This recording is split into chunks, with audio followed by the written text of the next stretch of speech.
So alcohol తాగే వాళ్ళు అప్పుడప్పుడు తీసుకునే వాళ్ళు చెప్తూ ఉంటారు, మేము అఫీషియల్ డ్రింకర్స్, పార్టీలో ఉన్నప్పుడు మాత్రమే తీసుకుంటామని చెప్తూ ఉంటారు. మరి వాళ్ళకి క్యాన్సర్ వచ్చే ఛాన్సెస్ ఉన్నాయంటే? అంటే ఒకవేళ వాళ్ళు వెరీ లిమిటెడ్గా తీసుకుంటున్నారు, వాళ్ళ పార్టీ ఫ్రీక్వెన్సీ లైక్ 3 monthsకో 4 monthsకో 6 monthsకో ఒకసారి ఉన్నప్పుడు ఏంటంటే వెరీ లిమిటెడ్గా తీసుకున్నప్పుడు వాళ్ళు లివర్ మనకి అంటే దేవుడు ఇచ్చిన వరం అనుకోవచ్చు, లేకపోతే మన హ్యూమన్ ఎనాటమీ అంత మంచిది అనుకోవచ్చు. స్మాల్ క్వాంటిటీ ఆఫ్ ఆల్కహాల్ తీసుకున్నప్పుడు కొంచెం లివర్ ఇంజరీ ఉన్నా ఆటోమేటిక్గా మనం 6 months టైం ఇస్తే లివర్ రికవర్ అవుతుంది. సో అందుకు అట్లాంటి వెరీ స్మాల్ క్వాంటిటీలో కన్సంప్షన్ చేసే వాళ్ళు లైక్ వెరీ 1 or 2 pegs అనుకోండి, లేకపోతే 6 months డ్యూరేషన్ ఎక్కువ డిస్టెన్స్ తీసుకునే వాళ్ళకి బాడీ పైన అంత ఎక్కువ ఎఫెక్ట్ ఉండదు లివర్ పైన కానీ అట్లాంటి కండిషన్స్లో. అట్లా కాకుండా రెగ్యులర్ మరి పార్టీస్ అంటే ఎవ్రీ వీక్ 2 weeks చేసుకునే వాళ్ళకి మళ్ళీ సేమ్ అదే ఇన్సిడెన్స్ ఉంటుంది.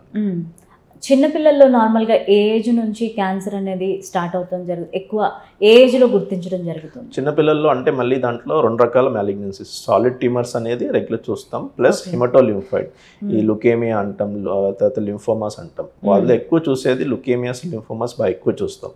సో కొంతమంది పిల్లలకి పుట్టుకతో కొంతమందికి వస్తుంది, సాధారణంగా ఫస్ట్ 1-2 years అయిపోయిన తర్వాత 5 years ఆ ఏజ్ గ్రూప్కి బాగా ఎక్కువ కనపడుతూ ఉంటాయి. తర్వాత 5 to 15 yearsలో సాలిడ్ ట్యూమర్స్ కొంచెం ఎక్కువ డయాగ్నోసిస్ అవుతూ ఉంటాయి. సో అసలు క్యాన్సర్ రాకుండా ఆహారపు అలవాట్లో కానీ మన డైలీ రొటీన్లో కానీ ఎలాంటి చేంజెస్ చేసుకుంటే మంచిదంటారు? కంప్లీట్గా క్యాన్సర్ ప్రివెంట్ చేస్తాము ఓన్లీ ఫుడ్ ద్వారా అని అయితే చెప్పలేం కంప్లీట్గా. బట్ మనం క్యాన్సర్ ప్రివెంటబుల్ కండిషన్స్ చేసుకోవడం కోసం మనం daily healthy food like high fibre food, fruits ఎక్కువ తీసుకోవటం, ఫ్రెష్ ఫ్రూట్స్, వెజిటేబుల్స్ ఎక్కువ తీసుకోవటం, తర్వాత ఎడిక్వేట్ వాటర్ తాగుతాం డైలీ. అట్లా మీట్ అనే కన్సంప్షన్ తగ్గించుకోవటం, oily foods, outside foods తీసుకోవడం తగ్గించుకోవటం మూలంగా ఏంటంటే మన క్యాన్సర్ ఇన్సిడెన్స్ అంటే మన శరీరంలో క్యాన్సర్ కింద మారే కణాలు తగ్గించుకుంటాం. సో ఏంటంటే మనం చేసుకునే దాని కండిషన్స్లో తగ్గించాల్సి ఉంటుంది. సో అప్పుడు మనం క్యాన్సర్ని రాకుండా చూసుకోవచ్చు. ఓకే, ఈ రోబోటిక్ సర్జరీ కంటే మాన్యువల్ సర్జరీ బెటర్ అంటారా? రెండిట్లో ఏంటి డిఫరెన్స్? లేదా మనకి మాన్యువల్ సర్జరీ ఏదైతే మనం చేస్తామో పద్ధతి, ఏ టైప్ ఆఫ్ క్యాన్సర్ లోపల ఆపరేషన్ జరుగుతుందో, సో రోబోటిక్లో కూడా అదే సేమ్ ప్రొసీజర్ జరుగుతుంది. మనకి రోబోటిక్లో అడ్వాంటేజ్ ఏముంది అంటే కనుక 360-degree వ్యూ ఉంటుంది.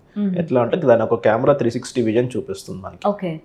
ప్లస్ మనకు మాన్యువల్ ఏంటంటే మొత్తం కట్ చేయాలి. కట్ చేసినప్పుడు ఏమవుతుందంటే మొత్తం మనకి మజిల్స్, కండరాలు అంటాం, ఆ కండరాలు కూడా కట్ చేసి ఓపెన్ చేయాల్సి ఉంటుంది.